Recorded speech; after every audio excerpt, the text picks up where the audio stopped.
ਆਪਾਂ ਪਿਛਲੀ ਵੀਡੀਓ ਦੇ ਵਿੱਚ ਕੁਝ NRI ਔਰ PIO ਦੇ ਹਕੂਕਾਂ ਬਾਰੇ ਗੱਲ ਕੀਤੀ ਕਿ ਉਹ ਇੰਡੀਆ ਦੇ ਵਿੱਚ ਕੋਈ ਜ਼ਮੀਨ ਅਚਲ ਇਮੂਵੇਬਲ ਪ੍ਰਾਪਰਟੀ ਖਰੀਦ ਸਕਦੇ ਨੇ ਜਾਂ ਨਹੀਂ ਖਰੀਦ ਸਕਦੇ। ਉਸ ਬਾਰੇ ਫੈਮਾ ਔਰ ਉਸ ਦੇ under master circulars Reserve Bank of India ਵੱਲੋਂ ਇਸ਼ੂ ਕੀਤੇ ਜਾਂਦੇ ਨੇ। ਉਸ ਬਾਰੇ ਥੋੜੀ ਜਿਹੀ ਆਪਾਂ ਗੱਲਬਾਤ ਕੀਤੀ ਸੀ।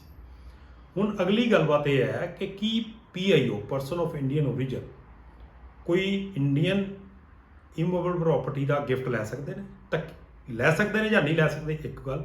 ਦੂਸਰੀ ਗੱਲ, ਜੇ ਲੈ ਸਕਦੇ ਨੇ ਤਾਂ ਕਿਸ ਕੋਲੋਂ ਲੈ ਸਕਦੇ ਨੇ?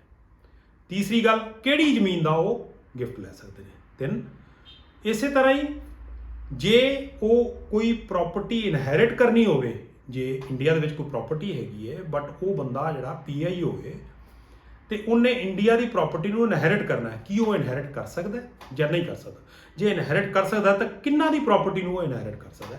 ਇਸ ਬਾਰੇ ਜਿਹੜੀ ਰੈਲੇਵੈਂਟ ਪ੍ਰੋਵੀਜ਼ਨ ਹੈ ਉਹ ਮੈਂ ਤੁਹਾਡੇ ਨਾਲ ਡਿਸਕਸ ਕਰਾਂਗਾ। ਦੂਸਰੀ ਮੋਸਟ ਇੰਪੋਰਟੈਂਟ ਜਿਹੜੀ ਗੱਲ ਹੈ ਉਹ ਤੁਹਾਡੇ ਨਾਲ ਸ਼ੇਅਰ ਕਰਾਂਗਾ ਕਿ ਜੇ ਜ਼ਮੀਨ ਖਰੀਦਣੀ ਹੈ ਇੰਡੀਆ ਦੇ ਵਿੱਚ ਕਿਸੇ NRI ਨੇ ਜਾਂ PIO ਨੇ, ਤਾਂ ਉਹ ਜਿਹੜੇ ਫੰਡ ਚਾਹੀਦੇ ਨੇ ਉਸ ਨੂੰ ਖਰੀਦਣ ਲਈ, ਉਹ ਫੰਡ ਉਹ ਕਿੱਥੋਂ ਆ ਸਕਦੇ ਨੇ? ਉਹ ਕਿਹੜੇ ਫੰਡ ਯੂਟਿਲਾਈਜ਼ ਕਰਨੇ ਨੇ ਉਹਨਾਂ ਜ਼ਮੀਨਾਂ ਨੂੰ ਖਰੀਦਣ ਲਈ ਜਿਹੜੇ ਕਿ ਕਾਨੂੰਨ ਅਨੁਸਾਰ ਸਹੀ ਹੋਣ? ਤਾਂ ਪਹਿਲੀ ਆਪਣੀ ਗੱਲ ਜਿਹੜੀ ਹੈ ਉਸ ਬਾਰੇ ਮੈਂ ਮਾਸਟਰ ਸਰਕੂਲਰ ਦੀ ਰੈਲੇਵੈਂਟ ਪ੍ਰੋਵੀਜ਼ਨ ਪਹਿਲਾਂ ਤੁਹਾਡੇ ਨਾਲ ਪੜ੍ਹ ਦਿਆਂਗਾ ਤੇ ਫਿਰ ਉਸ ਨੂੰ ਆਪਾਂ ਡਿਸਕਸ ਕਰਾਂਗੇ। ਮੈਂ ਪੜ੍ਹਨ ਜਾ ਰਿਹਾ ਹਾਂ ਪ੍ਰੋਵੀਜ਼ਨ। ਉਹ ਇਹ ਕਹਿੰਦੀ ਹੈ, A PIO may acquire any immovable property other than agricultural land, plantation property, farmhouse in India by way of gift from a person resident in India or a NRI or a PIO। ਹੁਣ ਆਪਾਂ ਜੇ ਇਹਨੂੰ ਸਮਝੀਏ ਤਾਂ ਇਹਦਾ ਮਤਲਬ ਕੀ ਹੋ ਗਿਆ? ਉਹ ਕਿਸੇ ਵੀ ਤਰ੍ਹਾਂ ਦੀ ਅਚਲ ਜ਼ਮੀਨ ਇਮੂਵੇਬਲ ਪ੍ਰਾਪਰਟੀ ਇੰਡੀਆ ਦੇ ਵਿੱਚ ਖਰੀਦ ਸਕਦਾ। ਕੌਣ? PIO। ਪਰ ਉਸ ਦੀ ਐਕਸੈਪਸ਼ਨ ਕੀ ਆ ਗਿਆ? ਐਗਰੀਕਲਚਰ ਲੈਂਡ ਨਹੀਂ ਗਿਫਟ ਲੈ ਸਕਦਾ, ਪਲਾਂਟੇਸ਼ਨ ਪ੍ਰਾਪਰਟੀ ਜਿਹੜੀ ਆ ਉਹ ਨਹੀਂ ਗਿਫਟ ਲੈ ਸਕਦਾ, ਤੇ ਤੀਸਰਾ ਫਾਰਮ ਹਾਊਸ ਜਿਹੜਾ ਉਹ ਗਿਫਟ ਨਹੀਂ ਲੈ ਸਕਦਾ। ਹੁਣ ਉਹ ਗਿਫਟ ਕਿਸ ਕੋਲੋਂ ਲੈ ਸਕਦਾ? ਕਿਸੇ ਵੀ ਇੰਡੀਅਨ ਰੈਜ਼ੀਡੈਂਟ ਕੋਲ ਲੈ ਸਕਦਾ, ਕਿਸੇ ਵੀ NRI ਕੋਲੋਂ ਲੈ ਸਕਦਾ ਔਰ ਕਿਸੇ ਵੀ PIO ਕੋਲੋਂ ਲੈ ਸਕਦਾ। ਹੁਣ ਅਗਲੀ ਗੱਲ ਆ ਗਈ ਕਿ ਜੇ ਇਨਹੈਰੀਟੈਂਸ ਹੈ ਤਾਂ ਉਸ ਨੂੰ ਕਿਵੇਂ ਡੀਲ ਕਰਦਾ? ਪ੍ਰੋਵੀਜ਼ਨ ਕੀ ਕਹਿੰਦੀ ਹੈ? ਇਹ PIO may acquire any immovable property in India by way of inheritance from a person resident in India or a person resident outside India who had acquired such property in accordance with the provisions of foreign exchange law in force or FEMA regulations at the time of acquisition of the property। ਹੁਣ ਇਸ provision ਦਾ ਕੀ ਮਤਲਬ ਹੈ ਕਿ ਇੱਕ PIO ਹੈ ਜਿਹੜਾ ਉਹ ਕਿਸੇ ਵੀ ਤਰ੍ਹਾਂ ਦੀ, ਇੱਥੇ ਉਹਨੂੰ ਐਕਸੈਪਸ਼ਨ ਨਹੀਂ ਹੈਗੀ, ਇੱਥੇ ਉਹ ਕੰਡੀਸ਼ਨ ਨਹੀਂ ਹੈਗੀ, ਉਹ ਪ੍ਰਾਪਰਟੀ ਚਾਹੇ ਐਗਰੀਕਲਚਰ ਪ੍ਰਾਪਰਟੀ ਹੋਏ, ਚਾਹੇ ਉਹ ਪ੍ਰਾਪਰਟੀ ਫਾਰਮ ਹਾਊਸ ਹੋਏ, ਚਾਹੇ ਉਹ ਪਲਾਂਟੇਸ਼ਨ ਵਾਲੀ ਪ੍ਰਾਪਰਟੀ ਹੋਏ, ਚਾਹੇ ਕੋਈ ਹੋਰ ਇਮੂਵੇਬਲ ਪ੍ਰਾਪਰਟੀ ਹੋਏ, ਉਹ ਇਨਹੈਰੀਟੈਂਸ ਦੇ ਤੌਰ ਤੇ ਅਕਵਾਇਰ ਕਰ ਸਕਦਾ। ਕਿਸ ਕੋਲੋਂ? ਜਿਹੜਾ ਇੰਡੀਅਨ ਰੈਜ਼ੀਡੈਂਟ ਹੋਏ ਜਾਂ ਰੈਜ਼ੀਡੈਂਟ ਆਊਟਸਾਈਡ ਇੰਡੀਆ ਹੋਵੇ।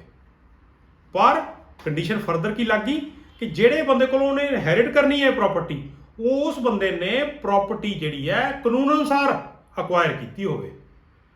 ਜੇ ਉਸ ਦੀ ਐਕੁਜੀਸ਼ਨ ਇਲੀਗਲ ਹੈ ਜਾਂ ਇਨ ਵਾਇਓਲੇਸ਼ਨ ਆਫ ਲਾਅ ਹੈ ਤੇ ਇਹ ਇਨਹੈਰੀਟੈਂਸ ਨਹੀਂ ਹੋ ਸਕਦੀ। ਸੋ ਇਹ ਪਾਰਟ ਹੋ ਗਿਆ ਆਪਣਾ PIO ਦੇ ਹਕੂਕਾਂ ਬਾਰੇ ਕਿ ਉਹ ਗਿਫਟ ਲੈ ਸਕਦਾ ਜਾਂ ਨਹੀਂ ਲੈ ਸਕਦਾ ਔਰ ਕਿੰਨਾ ਹਾਲਾਤਾਂ 'ਚ ਲੈ ਸਕਦਾ, ਕਿਹੜੀ ਜ਼ਮੀਨ ਨੂੰ ਲੈ ਸਕਦਾ, ਔਰ ਇੱਕ PIO ਜਿਹੜਾ ਇਨਹੈਰਿਟ ਕਰ ਸਕਦਾ ਪ੍ਰਾਪਰਟੀ ਨੂੰ ਜਾਂ ਨਹੀਂ ਕਰ ਸਕਦਾ। ਰਾਈਟ। ਹੁਣ ਅਗਲੀ ਗੱਲ ਆ ਗਈ ਆਪਣੇ ਕੋਲ ਕਿ ਇਹ ਜਿਹੜੇ ਜ਼ਮੀਨਾਂ ਖਰੀਦਣ ਬਾਰੇ, ਇਮੂਵੇਬਲ ਪ੍ਰਾਪਰਟੀ ਖਰੀਦਣ ਬਾਰੇ ਫੰਡ ਚਾਹੀਦੇ ਨੇ, ਉਹ ਫੰਡ ਕਿਵੇਂ ਆਉਣਗੇ ਜਿਹੜੇ ਕਿ ਕਾਨੂੰਨ ਅਨੁਸਾਰ ਸਹੀ ਹੋਣ? ਇਸ ਬਾਰੇ ਪਹਿਲਾਂ ਮੈਂ ਪ੍ਰੋਵੀਜ਼ਨ ਫੇਰ ਪੜ੍ਹ ਦਿੰਦਾ ਤਾਂ ਕਿ ਤੁਸੀਂ ਉਸ ਪ੍ਰੋਵੀਜ਼ਨ ਨੂੰ ਆਪ ਵੀ ਅੰਡਰਸਟੈਂਡ ਕਰ ਸਕੋ ਔਰ ਮੈਂ ਤੁਹਾਡੇ ਨਾਲ ਡਿਸਕਸ ਵੀ ਕਰ ਸਕਦਾ। ਪ੍ਰੋਵੀਜ਼ਨ ਕੀ ਕਹਿੰਦੀ ਹੈ? NRI can make payment for acquisition of immovable property other than agricultural land, plantation property, farm house out of। ਭਾਵ ਕੀ ਹੋਇਆ ਕਿ ਇੱਕ NRI ਜਿਹੜਾ ਹੈ ਉਹ ਇਮੂਵੇਬਲ ਪ੍ਰਾਪਰਟੀ ਖਰੀਦ ਸਕਦਾ ਹੈ ਪਰ ਉਹ ਪ੍ਰਾਪਰਟੀ ਨਹੀਂ ਹੋਣੀ ਚਾਹੀਦੀ। ਕਿਹੜੀ? ਐਗਰੀਕਲਚਰ ਲੈਂਡ, ਪਲਾਂਟੇਸ਼ਨ ਪ੍ਰਾਪਰਟੀ ਔਰ ਫਾਰਮ ਹਾਊਸ, ਇਹ ਨਹੀਂ ਹੋਣੇ ਚਾਹੀਦੇ। ਤਾਂ ਉਹ ਹੁਣ ਅੱਗੇ ਫੰਡ ਬਾਰੇ ਕੀ ਗੱਲ ਕਰਦਾ? Funds received in India through normal banking channels by way of inward remittance from any place outside India। ਭਾਵ ਇੱਕ ਅਕਾਊਂਟ ਦੇ ਵਿੱਚ ਇੰਡੀਆ ਦੇ ਵਿੱਚ ਉਹ ਪੈਸਾ ਆਉਣਾ ਚਾਹੀਦਾ ਹੈ ਬਾਹਰੋਂ, ਇੰਡੀਆ ਤੋਂ ਬਾਹਰੋਂ ਇੰਡੀਆ ਦੇ ਵਿੱਚ ਪੈਸਾ ਆਉਣਾ ਚਾਹੀਦਾ ਹੈ ਨਾਰਮਲ ਰੈਮਿਟੈਂਸ ਦੇ ਬੇਸ ਤੇ, ਨਾਰਮਲ ਟ੍ਰਾਂਜੈਕਸ਼ਨਸ ਦੇ ਬੇਸ ਤੇ, ਨਾਰਮਲ ਬੈਂਕਿੰਗ ਟ੍ਰਾਂਜੈਕਸ਼ਨ ਦੇ ਬੇਸ ਤੇ, ਉਹ or by debit to his NRI FCNR NRO account. ਹੁਣ NRO account, NRE account, FCNR account ਜੇ ਉਹਦੇ ਹੈਗੇ ਨੇ ਕਿਸੇ ਵੀ NRI ਦੇ, ਇਹ ਅਕਾਊਂਟ ਇੰਡੀਆ ਵਿੱਚ ਹੈਗੇ ਨੇ, ਤਾਂ ਉਸ ਦੇ ਵਿੱਚ ਜੇ ਅਮਾਊਂਟ ਡੈਬਿਟ ਹੋਏਗਾ ਤਾਂ ਉਸ ਡੈਬਿਟ ਅਮਾਊਂਟ ਨੂੰ ਉਹ ਐਜ਼ ਏ ਫੰਡ ਯੂਟਿਲਾਈਜ਼ ਕਰਕੇ ਇਮੂਵੇਬਲ ਪ੍ਰਾਪਰਟੀ ਖਰੀਦ ਸਕਦਾ।